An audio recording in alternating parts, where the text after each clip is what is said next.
ધોરણ 8 વિજ્ઞાનમાં જો હવે 17મો પાઠ તારાઓ અને સૂર્યમંડળ.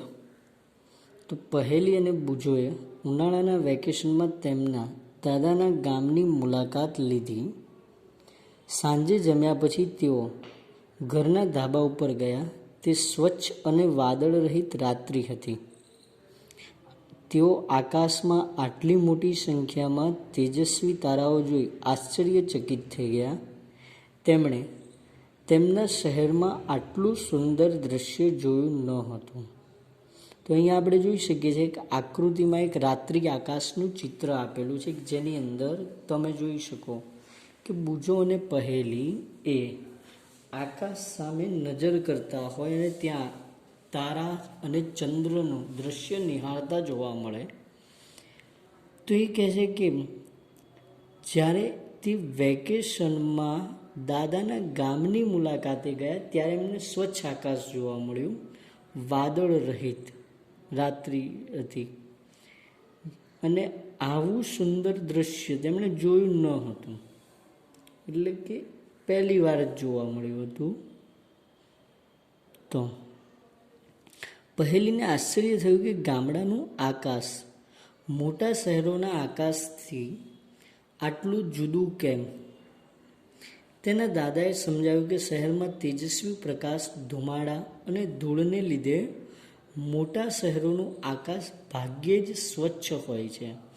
જો વધારે પડતું પ્રદૂષણ હોય એના કારણે એ વાતાવરણ શુદ્ધ રહી શકે નહીં. તેઓએ રાત્રે આકાશમાં દેખાતા કેટલાક પદાર્થોને ઓળખી કાઢ્યા અને તેમની સાથે સંકળાયેલી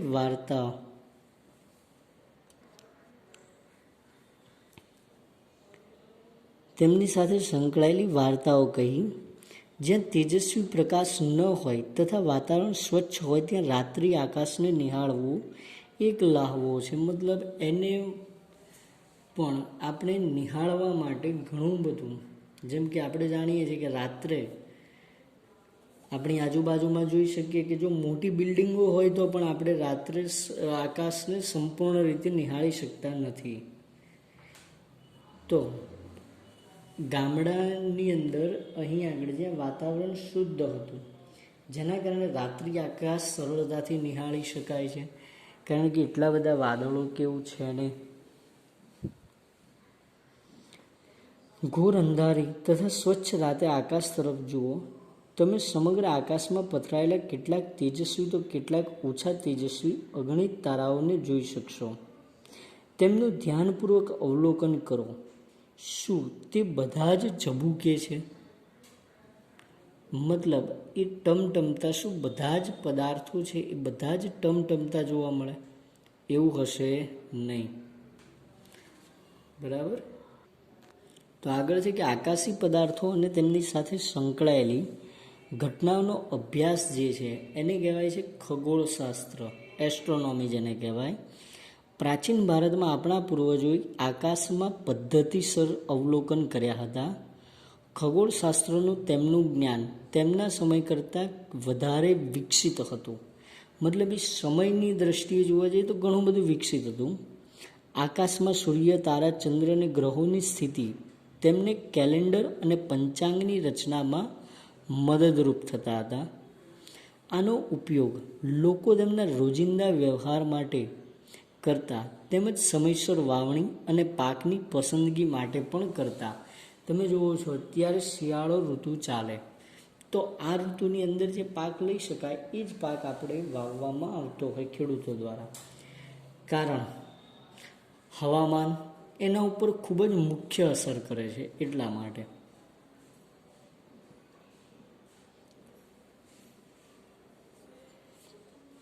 અને તહેવારોની તારીખો નક્કી કરવા માટે, આબોહવા અને વરસાદની આગાહીની સમજ મેળવવા માટે કરતા હતા. તો ચાલો આકાશી પદાર્થોના કેટલાક અવલોકનો કરીએ અને તેના વિશે અભ્યાસ કરીએ. તો જો સૌથી પહેલું છે ચંદ્ર. પ્રવૃત્તિ નંબર 17.1 આપી છે કે ઘણી બધી રાત્રિઓ સુધી ચંદ્રનું સતત અવલોકન કરો. ખાસ કરીને એક પૂનમથી બીજી પૂનમ સુધી તમારી નોંધ પોથીમાં રોજ તેનું ચિત્ર બનાવો. તથા પૂનમથી રોજ દિવસ પણ નોંધો.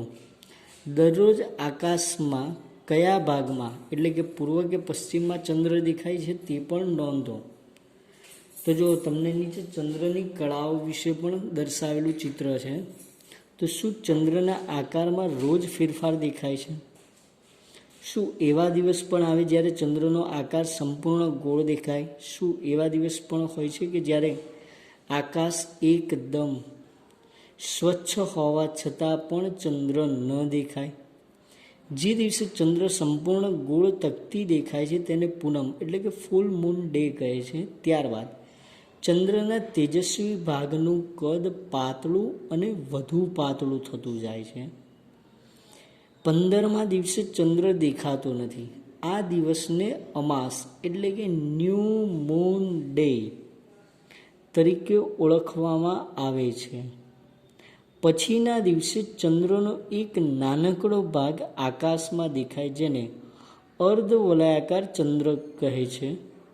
પછી ફરીથી પ્રતિદિન ચંદ્ર મોટો થતો જાય અને 15મા દિવસે ફરીથી આપણને પૂર્ણ ચંદ્ર દેખાય છે. તો આમાં ચંદ્ર નાનો થવો અને પૂર્ણ મોટો થવો આવી ક્રિયા હોતી નથી, પરંતુ સૂર્યનો પ્રકાશ છે એ ચંદ્રના જેટલા ભાગ ઉપર પડશે એટલો જ ભાગ આપણે જોઈ શકીએ છીએ. જેમ જેમ સૂર્યનો પ્રકાશ ચંદ્ર ઉપર વધારે માત્રામાં પડે એમ આપણે વધારે ચંદ્રને જોઈ શકીએ. ઓછો પડે તો આપણે ઓછો જોઈ શકીશું.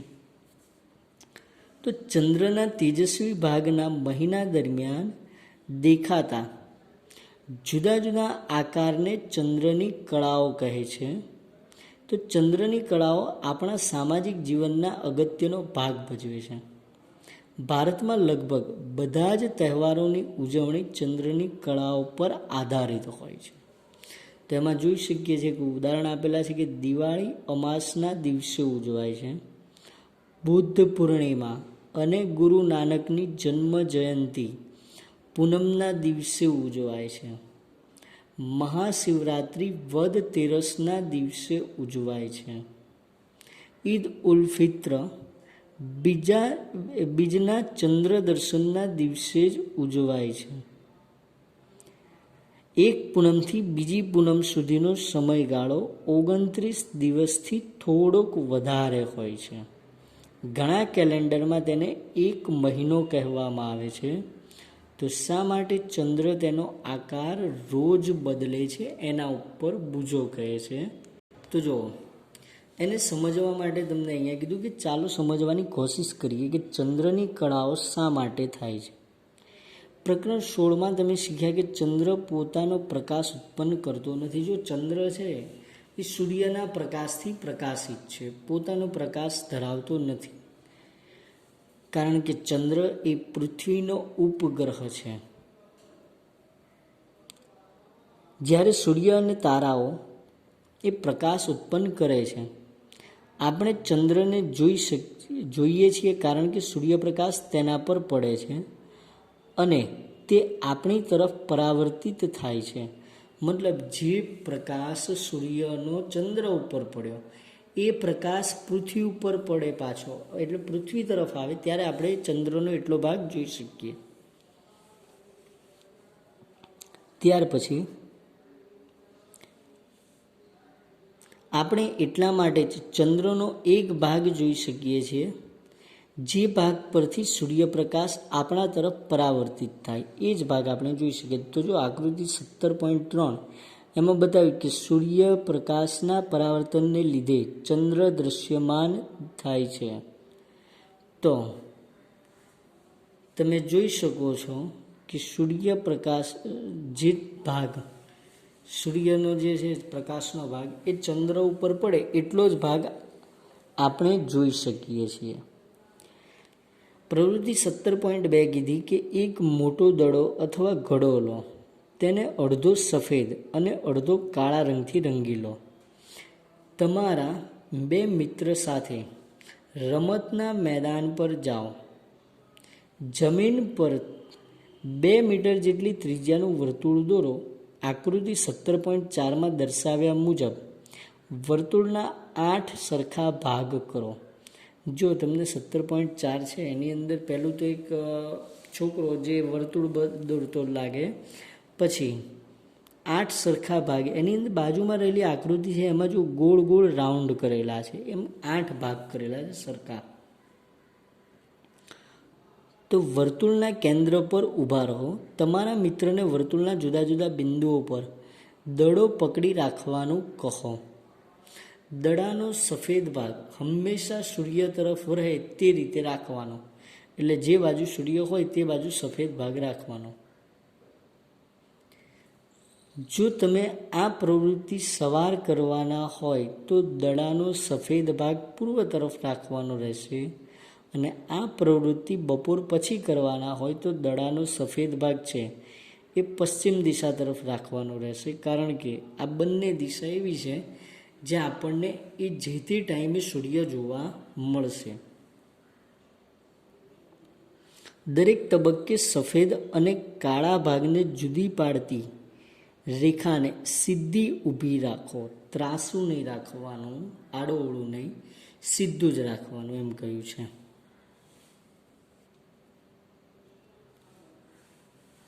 વર્તુળના કેન્દ્ર પર ઊભા રહી વર્તુળને પહેલેથી જ નિશાન કરેલા 8 સ્થળે તમારો મિત્ર ઊભું રહે ત્યારે દેખાતા સફેદ ભાગનું અવલોકન કરો. તમને જેટલા સફેદ ભાગ દેખાય તેનું ચિત્ર દોરો. 17.5 આકૃતિમાં દર્શાવેલી ચંદ્રની કળા સાથે તમારા ચિત્ર સરખાવો. મતલબ જો તમે આપણી આંખ છે એ અમુક લિમિટ સુધી જોઈ શકે છે. તમે આંખથી પાછળ તરફનું નહીં જોઈ શકો. તમે અમુક જમણી બાજુમાં જોઈ શકો છો અને અમુક ડાબી બાજુમાં. સીધું તો જોઈ શકતા જ હોય છે. અમુક ડાબી બાજુમાં અમુક સ્થિતિ જ આવે ને જમણી બાજુમાં પણ અમુક સ્થિતિ આવે. પરંતુ જ્યારે એ ઘડો અથવા દડો લઈને પાછળ તમારી પાછળ ઊભું રહે ત્યારે તમે એને જોઈ શકશો નહીં. અને આને કહેવાય અમાસ. મતલબ તમે અમાસની રાત્રિ કેમ ચંદ્ર જોઈ શકતા નથી? તો સૂર્યનો પ્રકાશ તો પડે છે ચંદ્ર ઉપર, પરંતુ એ પ્રકાશ પરાવર્તિત થઈ તમારી આંખમાં પ્રવેશતો નથી, એટલા માટે નથી જોઈ શકતા. બાકી તો તમે સૂર્યનો પ્રકાશ જે પરાવર્તિત થઈ ચંદ્રને અથડાઈને પરાવર્તન પામતો એ તમારી આંખ સુધી પહોંચે એટલે તમે જોઈ શકતા હતા. પરંતુ જ્યારે તમારી આંખ સુધી નથી પહોંચતો ત્યારે આપણે એને જોઈ શકશું નહીં. તો અહીંયા જે આકૃતિ આપેલી છે એની અંદર જોઈ શકીએ છીએ કે પૃથ્વી છે એની ફરતે ચંદ્રની કળાઓ દર્શાવવામાં આવેલી છે. તો ચંદ્રની કક્ષામાં તેના સ્થાન અને અનુરૂપ કળાઓ આપેલી છે. ત્યાર પછી કીધું યાદ રાખો કે ચંદ્ર પૃથ્વીની આસપાસ ફરે છે, પૃથ્વી ચંદ્ર સહિત સૂર્યની આજુબાજુ ફરે છે. તો આ એક પ્રકારે પરિભ્રમણની રચનાની વાત કરેલી છે કે ચંદ્ર છે પૃથ્વીનો ઉપગ્રહ છે એટલે ચંદ્ર પૃથ્વીની ફરતે ફરશે, તથા પૃથ્વી એ સૌરમંડળનો જ ગ્રહ છે એટલે એ સૂર્યની આસપાસ ફરશે.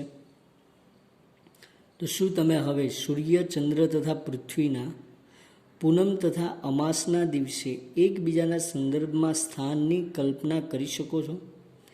આ સ્થાનના રેખાચિત્ર તમારી નોંધ પોથીમાં દોરો. આકાશના કયા ભાગમાં તમે પૂર્ણ ચંદ્ર જોશો? અમાસ પછી દરેક દિવસે પૃથ્વી પરથી દેખાતા ચંદ્રના તેજસ્વી ભાગનું કદ ઘટતું જાય. પૂનમ પછી ચંદ્રના સૂર્ય દ્વારા પ્રકાશિત ભાગનું કદ દરરોજ ઘટતું જાય છે. તો પહેલી કહે છે મેં એવું સાંભળ્યું છે કે આપણે પૃથ્વી પરથી ચંદ્રનો પાછળનો ભાગ ક્યારેય જોઈ શકતા નથી. શું આ સાચું છે? પૃથ્વી પરથી ચંદ્રની જે પાછળનો ભાગ છે એ ન જોઈ શકાય. એનું કારણ શું? તો કે પાછળના ભાગ ઉપર જે પ્રકાશ પડે, પહેલી વસ્તુ તો પ્રકાશ પડે છે કે નથી પડતો એ આપણે પૃથ્વી ઉપરથી પણ નિર્ણય ન કરી શકીએ. એ ચંદ્રની જે તે સ્થિતિ ઉપર આધાર રાખે છે. ત્યાર પછી પ્રવૃત્તિ નંબર 17.3 આપી છે. કે જમીન પરથી લગભગ 1 મીટર વ્યાસનું એક વર્તુળ દોરો. તમારા કોઈ મિત્રને કેન્દ્રમાં ઊભા રહેવાનું કહો. તમે તમારા મિત્રને ફરતે એવી રીતે ભ્રમણ કરો કે તમારો ચહેરો હંમેશા તેની તરફ રહે. શું તમારો મિત્ર તમારી પીઠ જોઈ શકશે? તમે એક ચક્કર દરમિયાન તમે કેટલા ભ્રમણ પૂરા કર્યા?